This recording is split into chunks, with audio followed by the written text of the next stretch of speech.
Hello students, how are you? Welcome back to history with Rohini. मैं रोहिणी दुबे, आपकी history teacher.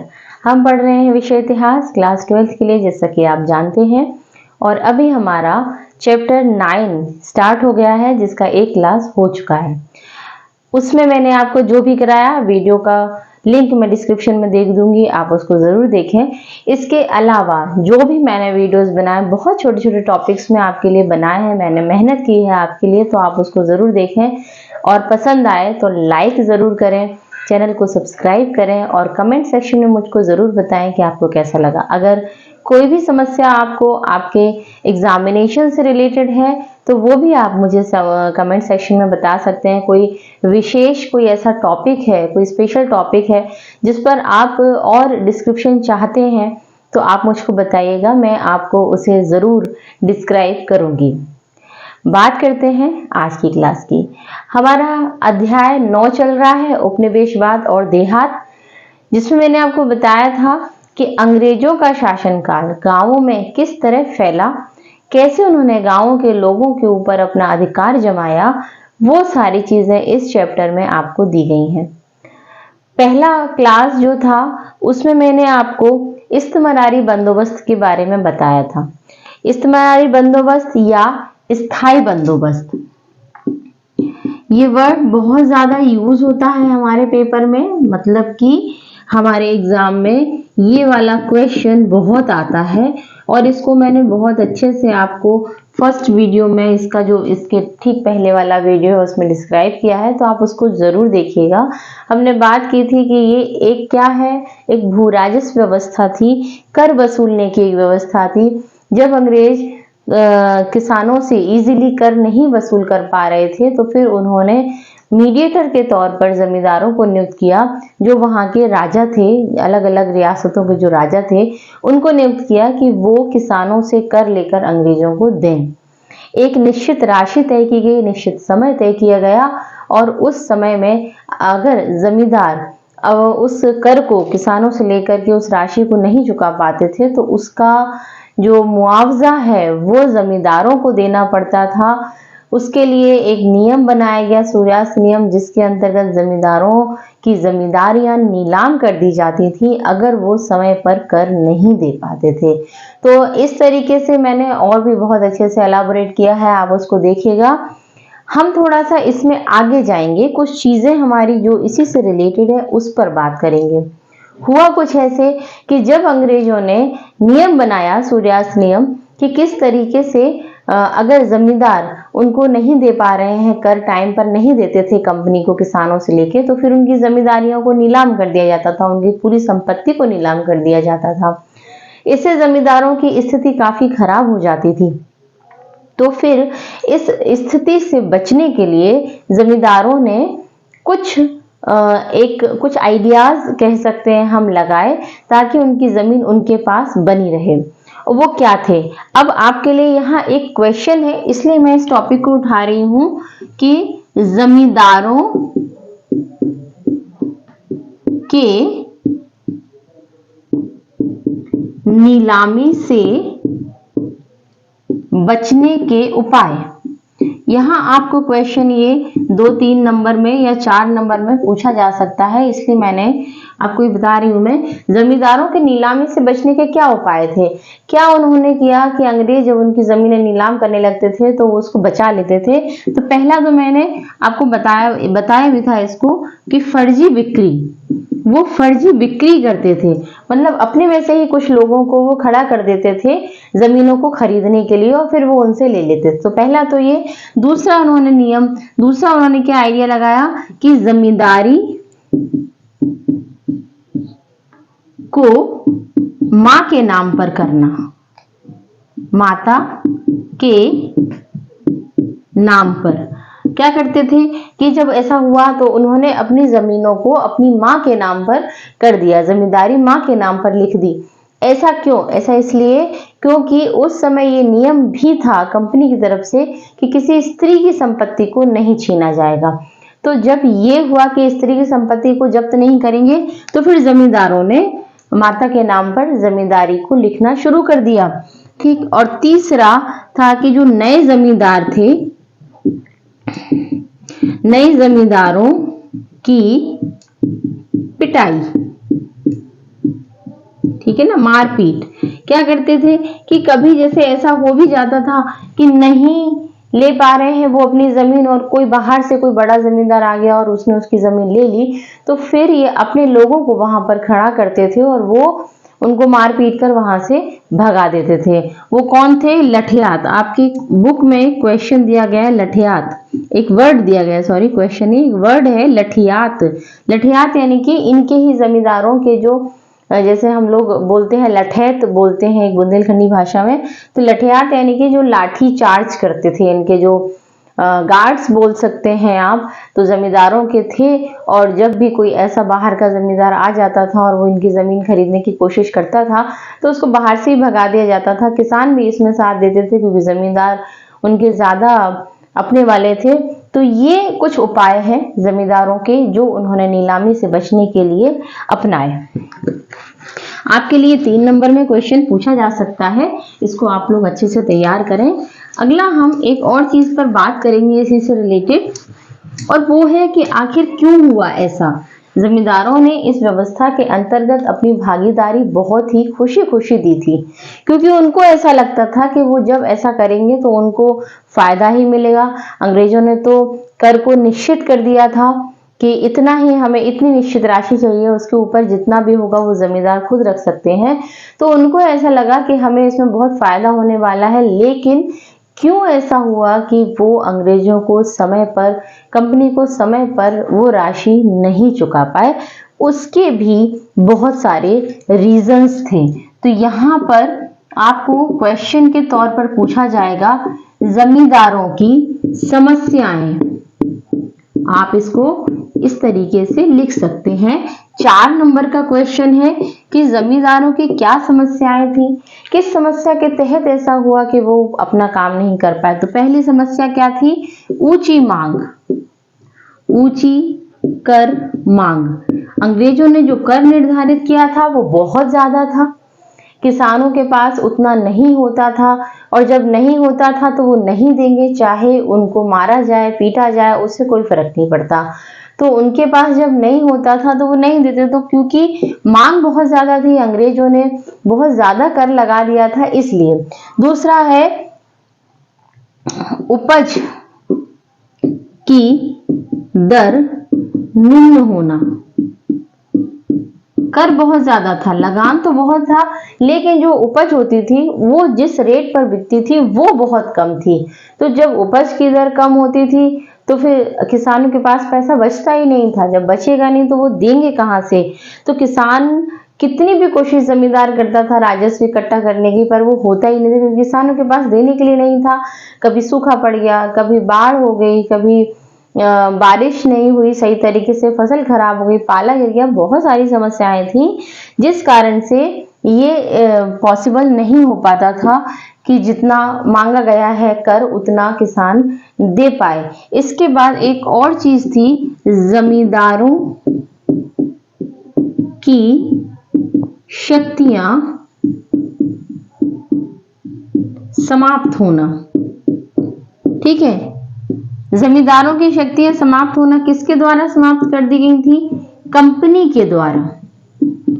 इस पर ध्यान दीजिएगा, कंपनी ने जमींदारों की बहुत सारी शक्तियां समाप्त कर दी थी। जमींदारों के, कंपनी के भारत में आने के पहले हम लोगों ने लेसन 8 में जमींदार एक टॉपिक अलग से पढ़ा है, और उसमें मैंने आपको बताया है कि जमींदारों की स्थिति कितनी ज्यादा मजबूत थी।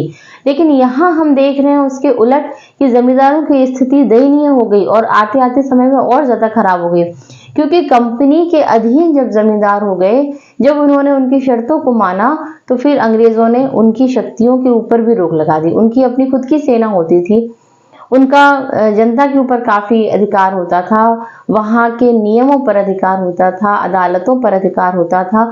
तो बहुत सारी चीजें जमींदारों के हाथ में थी जिसको अंग्रेजों ने खत्म कर दिया। जब उन्होंने शक्ति खत्म कर दी तो डेफिनेटली जो काम करने जाएंगे वो उतनी अच्छे से नहीं हो पाएगा। तो ये एक बहुत बड़ा रीजन था। ठीक, दूसरा एक और यहाँ पर वर्ड आता है कि जमींदार, ये 1 नंबर में आपसे पूछा जा सकता है, जमींदारों का राजस्व अधिकारी कौन था? ये आपके लिए 1 नंबर का क्वेश्चन है। अमला, जमींदारों का जो राजस्व अधिकारी था वो था अमला। जब कर लेने जाता था, ये जाता था जमींदारों की तरफ से, अमला नाम का जो अधिकारी था वो किसानों से कर लेने जाता था, तो उसे नहीं मिलता था। थोड़ा शॉर्ट में लिख रही हूं, आप लोग इसको डिस्क्राइब कर सकते हैं। जब अमला जाता था जमींदारों की तरफ से कि भाई कर दे दो किसानों के पास, तो किसान कई बार तो मारपीट कर भी उसको भगा देते थे और नहीं देते थे, वो मना कर देते थे कि हम नहीं दे रहे हैं। तो ऐसी समस्याएं थी और कई बार ऐसा भी होता था कि किसान जानबूझकर मना कर देते थे, जानबूझकर वो कर नहीं देते थे जमींदारों को, क्योंकि कहीं ना कहीं जमींदारों ने किसानों को परेशान तो किया ही था, पहले से हम पढ़ते आ रहे हैं। तो किसानों के मन में बहुत अच्छी इमेज तो नहीं थी जमींदारों की। जब उनको ये दिखाई दिया कि जमींदार परेशान हो रहे हैं अंग्रेजों की वजह से, तो कई बार उनको बहुत अच्छा लगता था और वो जानबूझकर उनको कर नहीं देते थे। तो ये कुछ समस्याएं हैं कि ऊंची मांग की दर, उपज की दर निम्न होना, जमींदारों की शक्तियां खत्म होना, अमला अधिकारी के द्वारा कर सही तरीके से ना वसूल पाना। तो ये चीजें हैं जमींदारों की स्थिति को जो दर्शाती हैं, और समय के साथ दिन पे दिन जमींदारों की स्थिति जो थी वो खराब होती गई। यहाँ पर हमारा इस्तेमारी से रिलेटेड जो भी सेक्शन है पढ़ने का वो समाप्त होता है। आगे बात करते हैं आगे के टॉपिक पर। एक और टॉपिक जो इसी से रिलेटेड है, इस्तेमारी से रिलेटेड नहीं है पर कहीं ना कहीं जमींदारों से वो रिलेटेड है।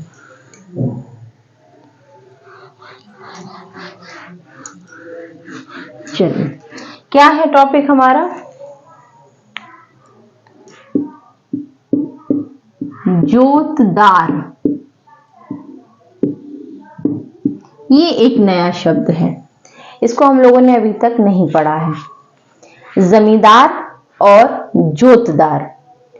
अगर मैं आपसे ये कहूं कि जोतदार कौन थे, एक वर्ड में, एक नंबर में अगर आपको एक क्वेश्चन पूछा जाएगा कि जोतदार कौन थे, तो हमारा आंसर होगा धनी किसान।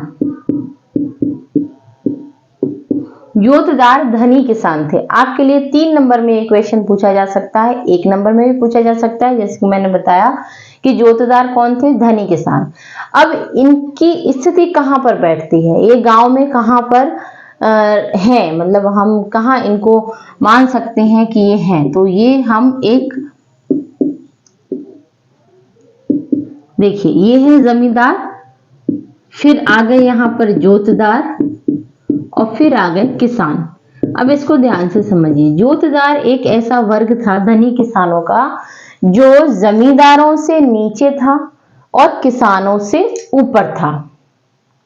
ये एक बहुत इंपॉर्टेंट चीज, आप इसको इसी तरीके से लिख सकते हैं। इस तरीके से आप एक डायग्राम टाइप का भी बना के दे सकते हैं अपने आंसर में। जोतदार बहुत इंपॉर्टेंट टॉपिक है, आपसे पूछा जा सकता है। तो गांव के जो धनी किसान होते थे, जिनके पास बहुत पैसा होता था, खुद की जमीन होती थी, वो जमींदारों की कैटेगरी में नहीं आते थे, क्योंकि जमींदार तो थे राजा। तो आप कहें कि जोतदार जमींदार क्यों नहीं है, क्योंकि जमींदार तो बहुत बड़े होते थे, उनके पास बहुत ज्यादा जमीन होती थी।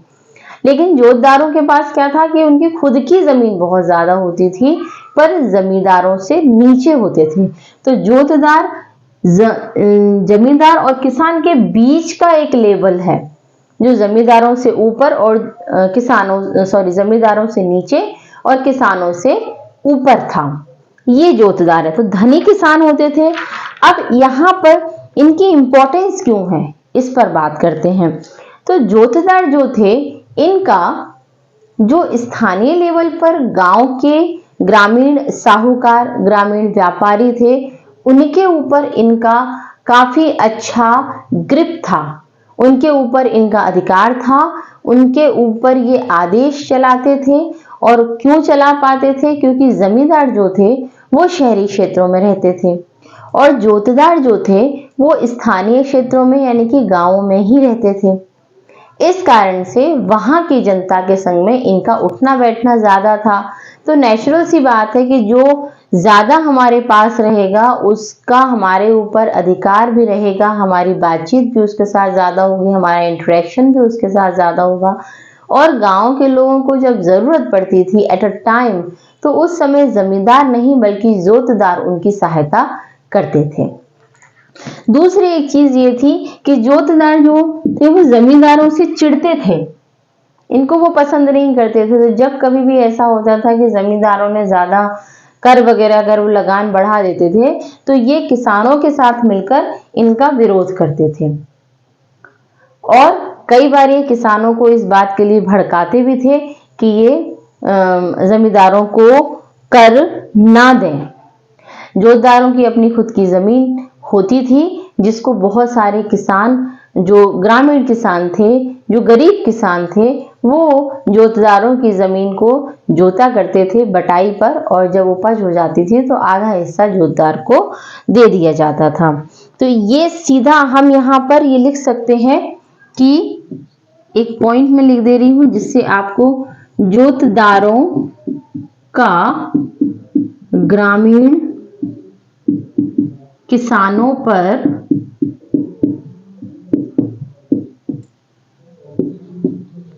सीधा नियंत्रण होता था। किसानों पर सीधा नियंत्रण होता था जोतदार का, जो गांव के क्षेत्र में रहते थे। साथ में तो ये आप इसमें लिख सकते हैं, इन पर सीधा नियंत्रण रहता था। और एक पॉइंट और लिख सकते हैं, ये ग्रामीण क्षेत्र में ही रहते थे। ठीक है। उत्तरी बंगाल में कुछ जोतदार बहुत शक्तिशाली थे। सब जगह स्थिति सेम नहीं थी, पर कहीं कहीं की स्थिति सेम थी। तो उत्तरी बंगाल में कुछ जमींदार बहुत शक्तिशाली थे और उनका नाम अलग अलग जगह अलग अलग मिलता है।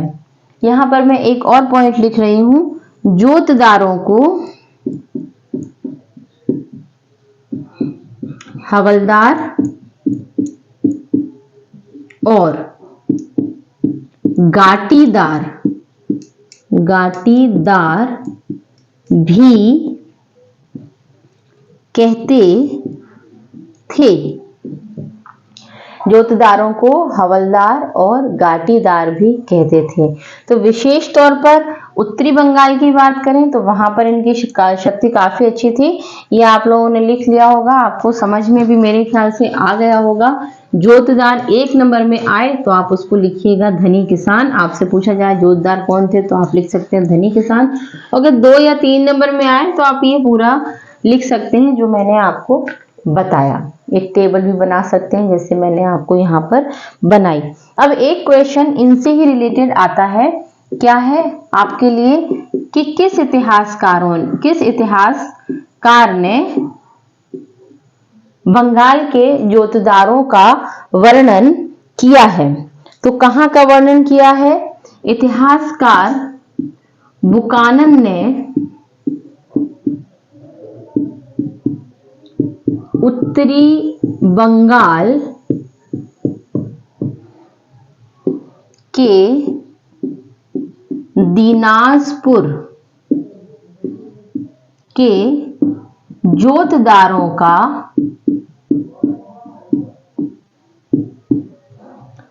वर्णन किया है। ये एक पॉइंट हो गया। अब यहां पर 1 नंबर का पॉइंट क्या है? आप अगर 4 नंबर में लिखने जाएंगे तो इसको भी ऐड कर देंगे। 1 नंबर में आपके लिए आएगा कि बुकानन ने कहाँ के जोतदारों का वर्णन किया, या उत्तरी बंगाल के जोतदारों का वर्णन किस इतिहासकार ने किया। ठीक, नाम आ गया बुकानन। बुकानन एक अंग्रेज इतिहासकार है, एक अंग्रेजी अफसर भी था जो भारत में आया था। एक ही हो गया। उसके बाद एक और क्वेश्चन यहाँ पर आता है कि बुकानन कौन था, ये आपके लिए अब यहीं पर आ गया। जैसे कि हमने लिख लिया कि बुकानन ने उल्लेख किया है जोतदारों का, तो फिर अब हमसे ये पूछा जाएगा कि बुकानन कौन था। ये भी आपको 1 नंबर में क्वेश्चन आता है। ठीक है, तो बुकानन कौन था? ये एक नंबर में क्या क्वेश्चन होगा हमारा? ये आंसर होगा, ये एक चिकित्सक था। ठीक है, एक डॉक्टर था, मेडिकल अधिकारी था। ठीक, जो भारत के गवर्नर जनरल लॉर्ड वेलेजली का शल्य चिकित्सक भी रहा। अभी यहां पर देखिए कितने क्वेश्चन हमारे 1 नंबर में हो गए। पहले तो ये चिकित्सक था, भारत में चिकित्सक बनकर आया था और चिकित्सा सेवाएं इसने भारत में दी। फिर कुछ टाइम के बाद लॉर्ड वेलेजली जब भारत का गवर्नर जनरल बना तो उस समय इसको उसका शल्य चिकित्सक यानी कि डॉक्टर नियुक्त किया गया था कि एज अ डॉक्टर, हम कह सकते हैं कि जो हमारा पर्सनल डॉक्टर होता है, तो पर्सनल डॉक्टर वेलेजली का इसको नियुक्त किया गया था। तो यहाँ कुछ अलग अलग क्वेश्चन 1 नंबर में भी आ सकते हैं। आपसे बुकानन के बारे में 2 नंबर में भी पूछा जा सकता है कि बुकानन कौन था, 3 नंबर में भी आ सकता है। इसके अंदर 1 नंबर के बहुत सारे क्वेश्चन है। बुकानन कौन था? एक चिकित्सक था। वेलेजली का शल्य चिकित्सक कौन था? बुकानन था। उत्तरी बंगाल के जोतदारों का उल्लेख किसने किया? बुकानन ने किया। और कहाँ के जोतदारों का उल्लेख किया? दीनाजपुर के जोतदारों का उल्लेख उसने किया। तो इस तरीके से अलट पलट के क्वेश्चंस जो हैं वो हमारे पेपर में पूछे जाते हैं। जितने अच्छे से हम चीजों को याद कर लें, समझ लें, उतना ही अच्छा हमारे लिए एग्जाम में रहेगा। आप इसको बहुत अच्छे से लिख लीजिए, नोट्स भी आप बना सकते हैं। पहले की भी जो मेरे टॉपिक्स हैं उनमें भी आप नोट्स बनाइए, अच्छे से पढ़िए। पसंद आए तो चैनल को लाइक करना ना भूलें। पढ़ते रहिए, बढ़ते रहिए। मिलते हैं अगली क्लास में। Thank you so much.